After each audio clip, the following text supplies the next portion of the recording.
Let's talk about stitch length. To determine the correct stitch length for your project, you will need a piece of the fabric that you're going to be sewing on and your thread. For seams, you want the fabric to hold tightly without puckering or making gaps. For instance, this is a stitch length about 10 stitches per inch, and as you can see, it lays nice and tight, and when I pull it, there are no gaps.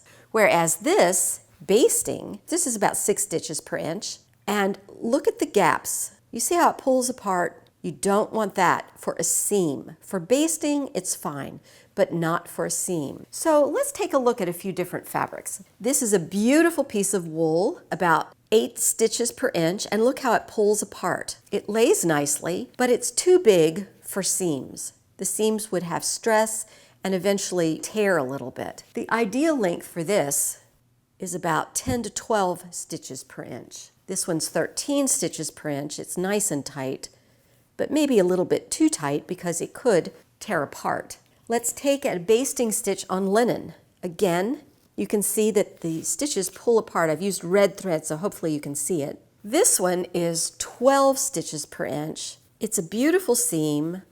It's a little tighter than I would normally use, but it works. And then in organza, we do need to be cognizant of the fact that it's a fragile fabric. This is still a little bit loose. This is about 7 stitches per inch. This is the perfect one. This is 12 stitches per inch. There are no gaps between. And there you have it, the different stitch lengths for different fabrics. Practice with each different fiber that you use to see what you like.